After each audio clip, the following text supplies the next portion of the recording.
the first time I saw it from an angle. So you'd think like, I could see him like running away at the last second, but I thought for sure that it was a mishap and his head got cut off.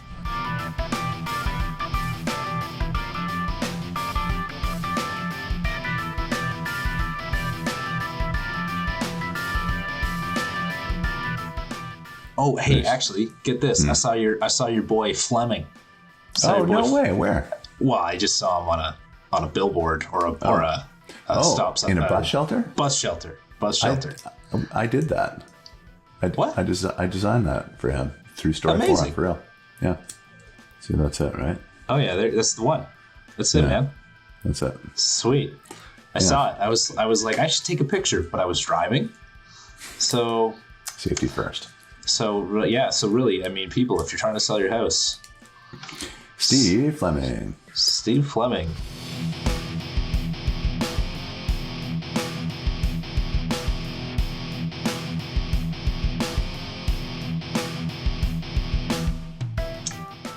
million babies. You're laughing. The Cooper. Go ahead. Go get into it. How do you want to start that? Oh no, you please take us into it. So I'm very curious to hear what you thought of this record.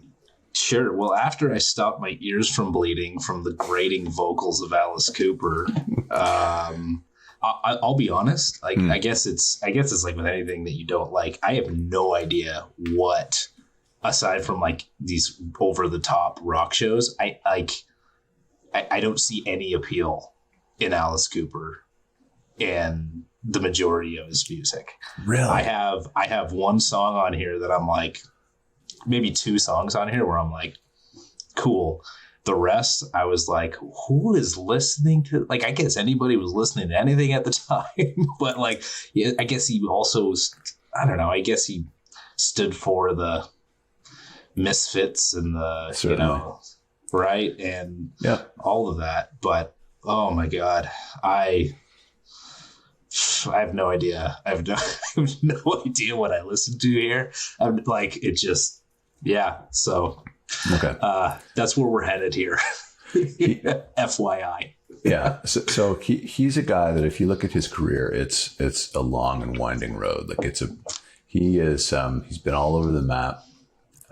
He's had much publicized problems with substances, booze mostly. He's a huge alcoholic, and had a really, really hard time around the late 70s, like early 80s. And his career kind of swerved in a lot of different directions when he started very bizarre, almost like art rock, psychedelic music, like Frank Zappa type stuff.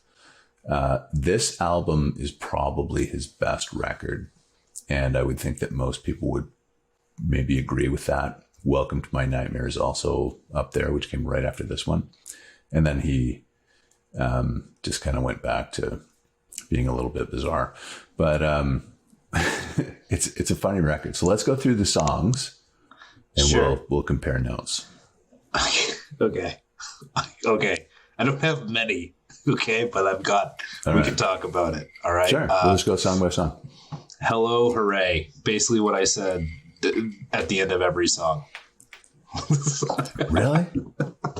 I think this song's great. I feel like with Alice Cooper, I don't know if you had kind of a predisposition to what you're about to hear, or any idea, any preconception of like, is this going to be? I suspect this will be hard rock. I suspect there will be guitars.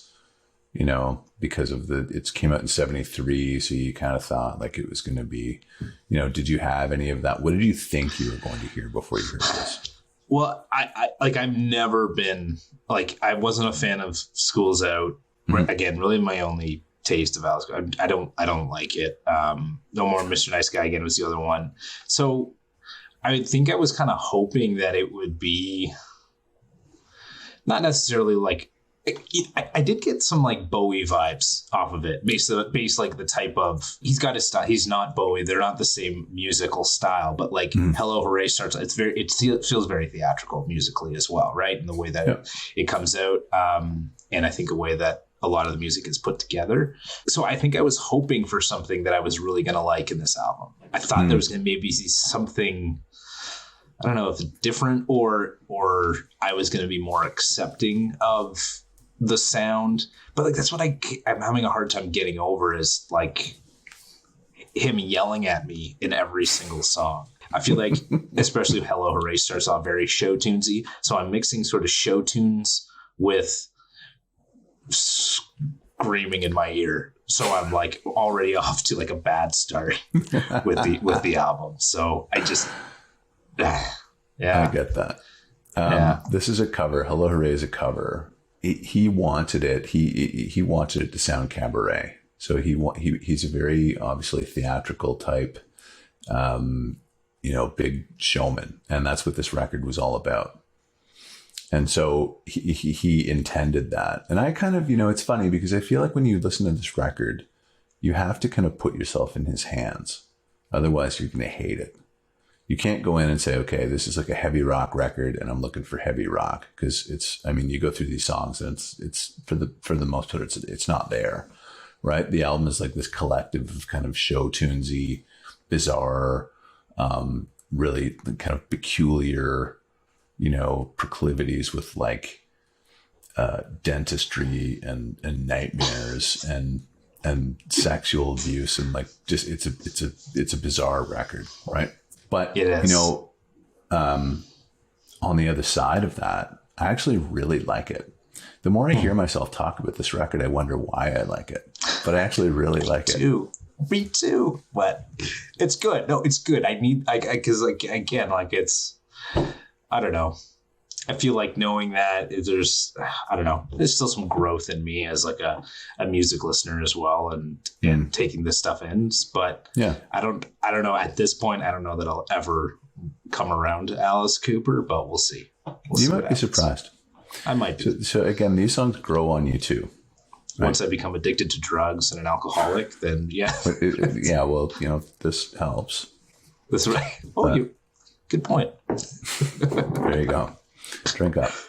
Drink. No, it's I don't know. It grows on you. I mean, it's, let's go through the songs. So Hello Hooray, Raped and Freezing is next. So you just, even the title of that song, it's like, oh my God. It's kind of tough to take in already. No, I was cool with this. This was okay. This had a groove to it. Mm-hmm. This had a little bit more melody, like, between this and Hello Hooray, and then even what comes after with Elected, this is like a nice, like, I like the guitar riff. It's the, he's talking to the guitar line kind of cool thing that, Aerosmith does. And yeah, so I did like this one. This was more along like the rock and roll for me, and his vocals still grating, but it's in his own way. So I was okay with this song. Alice Cooper was never a singer, and he would probably be the first guy to admit that. He's almost like Ozzy Osbourne in that way. This was the 6th record, his first 5. So there's some good ones in there. Easy Action, Killer, School's Out, but didn't do well. They were broke. They were so poor. And if you look at pictures of them, they look like they've been living on the street. Like they look destitute. And then this album came out, and that's why they called it $1 Billion Babies, because it was like, I can't believe that people are, throwing money at us, and we have the #1 record in the US and the UK. We're $1 Billion Babies. And it was just this kind of like attitude, like, wow, now we're in charge.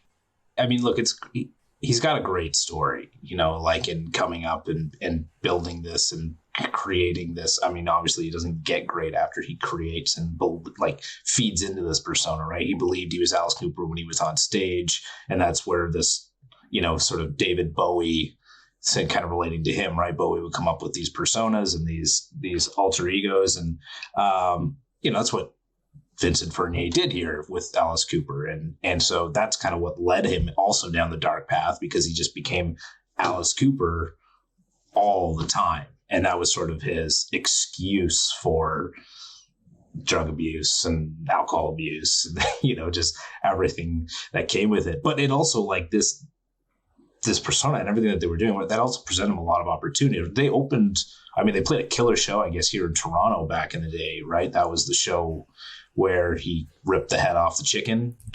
Somebody threw it at him.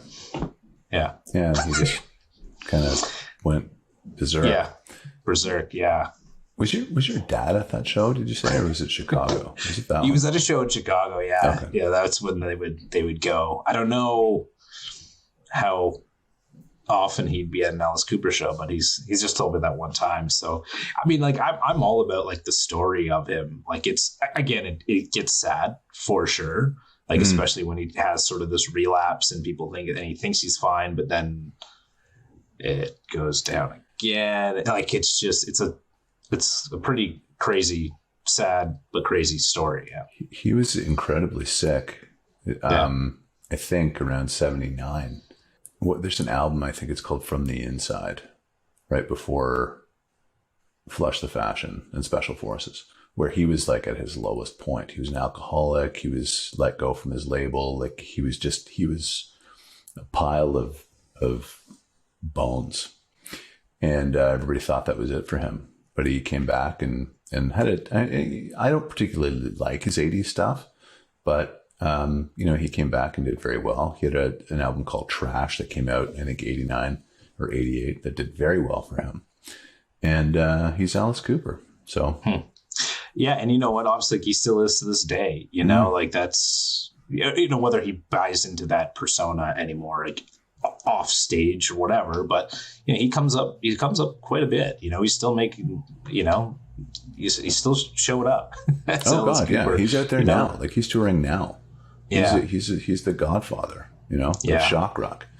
Yeah, and was it this album that really, like, this touring for this album, that a lot of the sort of gruesome and like macabre type of visuals came with it? Yeah, and it's not just cheap theatrics. I've seen him twice, and I swear that he puts his head in a guillotine, and I swear that his head, the first time I saw it from an angle, so you'd think, wow, I could see him like running away at the last second, but I thought for sure that it was a mishap and his head got cut off, because you see, like, literally, it's all timed to the music and everything, and the lighting is such that, like, it's, but he put his head in there, and then you see the thing like shh, and you're like, oh my God, get out, and you see a head roll, and it's like, oh, and everybody gasps, right? Especially the people who have been there are there for the first time, and it's fucking terrifying.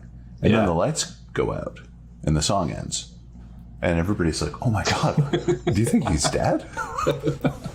See, that's really cool. Like, it's incredible. Like, it really is incredible. I cannot tell you. It's incredible. Yeah. And then, the lights come on and he's like into Cold Ethel or whatever song is next. And it's like, whoa, I can't believe that happened.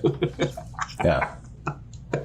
Unbelievable. I'm so emotionally ruined right now. How can I keep going? How can I stand here and sing this next song? Yeah. It's draining after the show. Like, it literally is. Like, it's like, wow. I bet. Maybe that's why you like it so much, man. You've got that sort of, I don't know. I mean, I obviously liked it beforehand to go to the show, but yeah, maybe that's part of it. If you span his catalog, there are like 2 or 3 really good songs on every record. And when, like, his greatest hits is fantastic, but there's also good deep cuts too. So, I mean, like, I don't know if I could sit, and we'll get to the end of this record in a second, but I don't know if I could sit entirely through one full record of his, but I'll tell you, there's 3 or 4 songs in every one that I actually really like. We'll get to the end of this record in a second. Does that mean because I've got nothing else to say? we'll just jump to the end of this record right now. The next song is Elected, right? Yeah. So that's a cool story. I hope it is. First, I think it's his 3rd record. It was Pretty's For You, it was called. And very bizarre, very Frank Zappa-esque. There was a song on there called Reflected. And Elected is a rewrite of that song. And it's I found that out recently, and I didn't know, and I'd known Elected for a very long time. And I read that, and I went back and listened to Reflected. And yeah, it's actually really cool. It's neat. They just rewrote it. I want to be sedated. That's what I got out of it. That's what I felt from the song. What's next? $1 billion babies.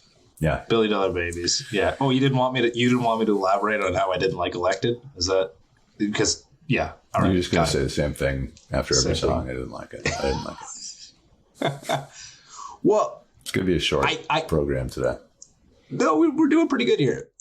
I think I like the idea though of Elected, like in the fact that like he wanted to run, like elect me, but then at the end of the song he's like, I still won't care, because it's like, it's like everybody else doesn't care because that's what I kind of liked about the song. That's it.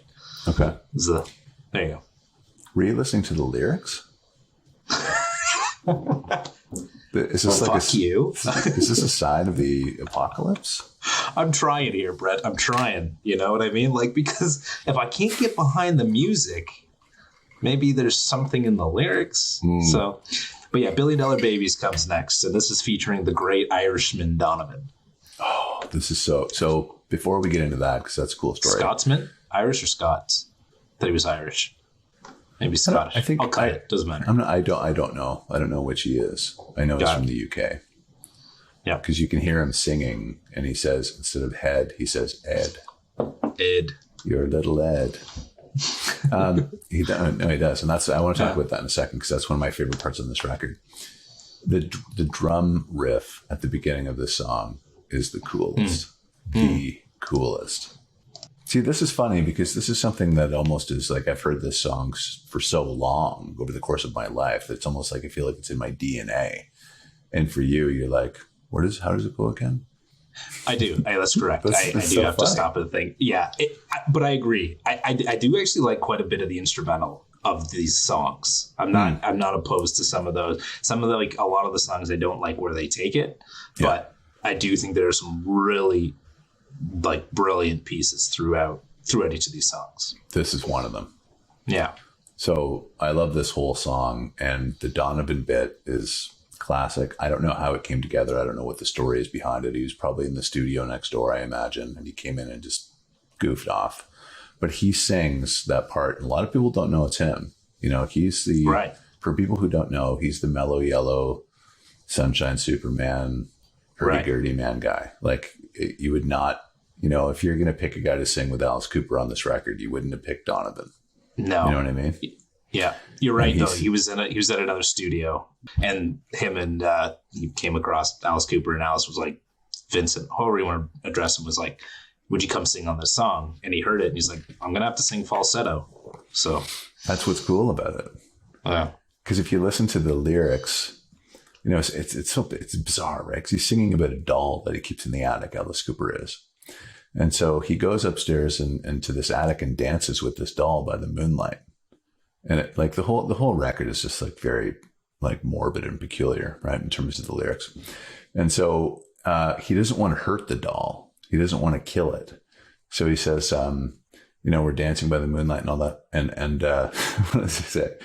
I'm so scared your little head will fall off in my hands. Right. So the first chorus, Donovan sings that part, and he really camps it up. Because Alice Cooper's like trying to be all scary, going, your head is going to come off of my hands. But Donovan is like, I'm so scared your little head will fall off in my hands. And I fucking laughed so hard when I heard that for the first time. And I'm like, who is this guy? I didn't know it was Donovan. And then the second chorus, they reverse it. And Cooper sings kind of the lead part, and then Donovan's kind of in the background. Right. So I hear that, like, every time I hear it, it makes me laugh. It's pretty cool. It's a pretty cool story. Our song. I'm not a big fan of the Donovan vocals or the Donovan part. Or like the talking stuff like that. That doesn't get me. But overall, it's pretty rocket. It's a pretty rocket song. I like it. Yeah. The unfinished suite. That's fucked up. This is just this. Did you hear? It's all, but a dentist drill in the song? Yeah. Yeah. Absolutely, I do. It's like I didn't really get. I don't get it, but It was something about like taking his gums and not his teeth or something like that. And Yeah, it's just a weird song about like tooth decay or something. It's just it's Yeah. based on horror, and it's based on people being afraid of the dentist. Oh. So it's like he was just kind of, capitalizing on your fear of going to the dentist or the dentist drill, which is kind of a bit silly, but that was Alice Sure. Cooper. Like, Yeah. everything was up for grabs with him. Yeah. The notable thing about this song is, that lengthy breakdown. I wish they just kind of would like close the window on that. But At the end, long. So you hear him, if you noted this at the very end, you just hear him. It's almost like he makes the same noise that people do when they wake up when they're hungover. He just was like, oh, Right. Like, Yeah. I don't know what he was doing. I don't know why that's in there, but somebody took keep the it rolling. time to put that in there. It's the very end of the song, right? The song's over. And then you hear him do this groan for about like 8 seconds. And I always thought, like, what is he doing? Like, why is it okay for that to be on there? Like it's because he's waking up from being like knocked out from the dentist, or Maybe, I guess. I don't know. It's a very long song. I think I might have got through it once all the way. Go back and listen to that to the ending of that song. All right. It's just it's confusing, and it still is to me. Like when I was a kid, I listened to that and I was very confused by it.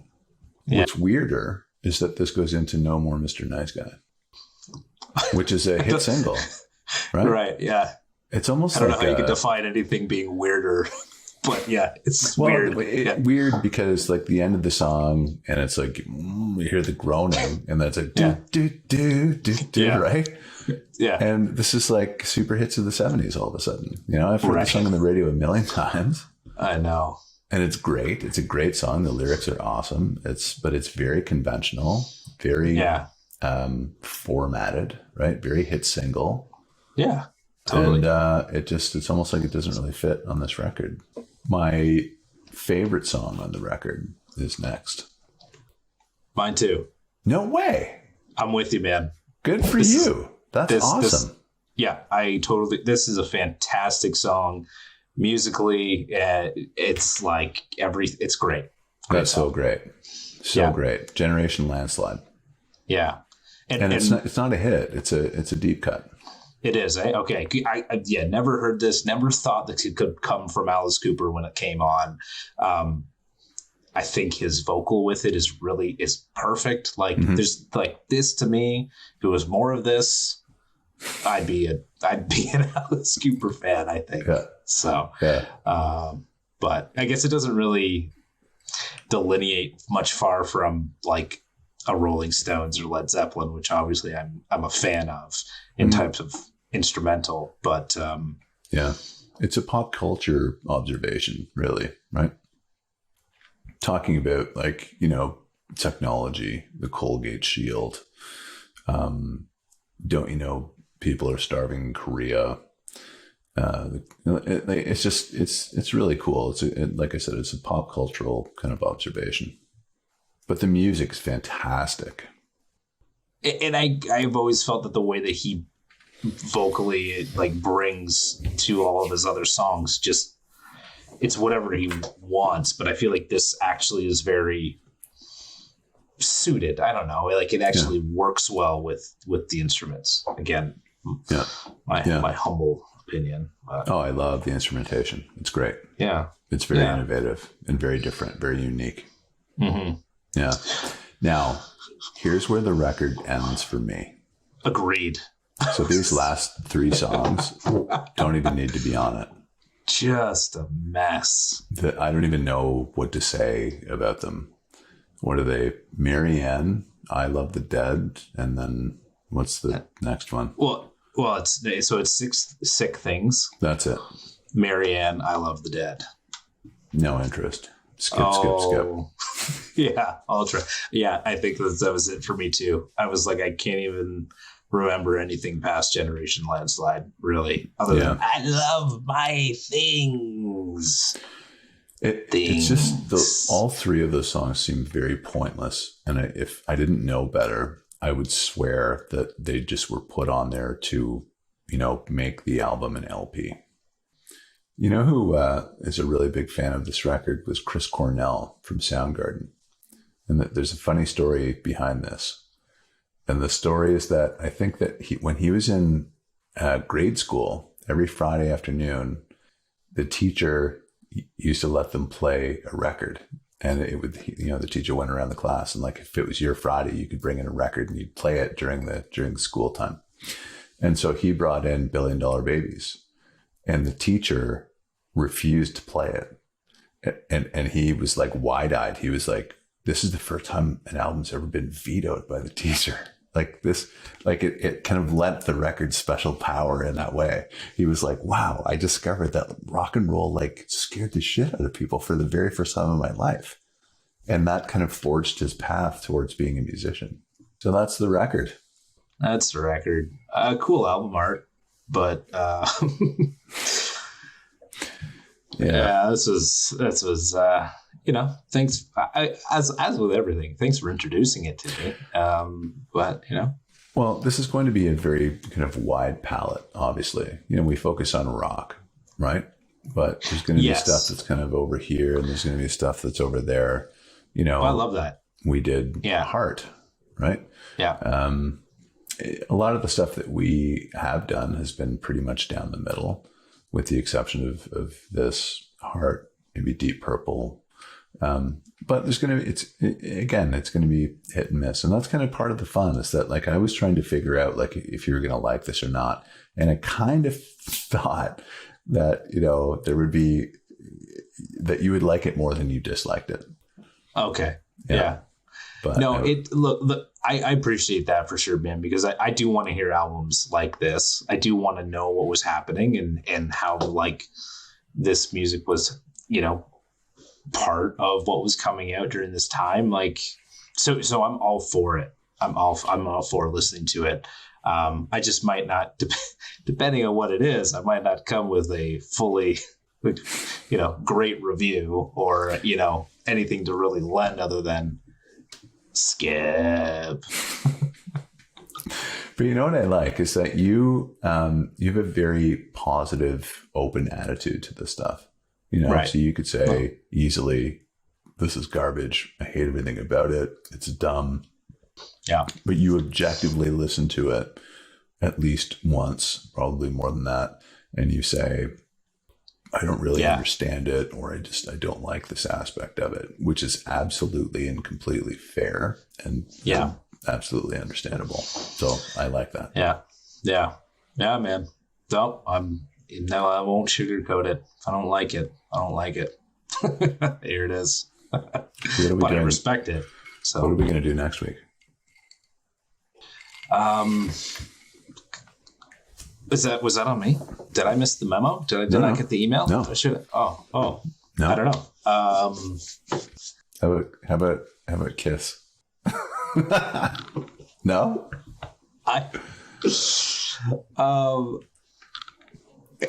You're almost guaranteed to not like it. Okay, see, here's the thing, right? And like, look, I don't want to make this all about records I like, but I wasn't too huge on Hunky Dory. Okay. I didn't really like $1 Billion Baby. Okay, I've got one for you then. Okay. Black Crowes' first record. Boom. The Black Crowes it is. It's called Shake Your Money Maker, first record. Shake your money maker. Shake your money maker. That's a rap song. That's fine. Don't worry about it. Of course it is. Yeah. Hey, man, as always, thanks for introducing me to Alice Cooper. New music. It was cool. It was cool because it's different. So, yes. It was a cool experience. Yeah. I'm sorry I couldn't bring more of the conversation other than skip. Okay. I forgive you. Thanks. All right, man. I'll go see his concert, though. I'll go see his concert if he ever plays, if we ever get there. Cheers. Again, it's a bottle bringer.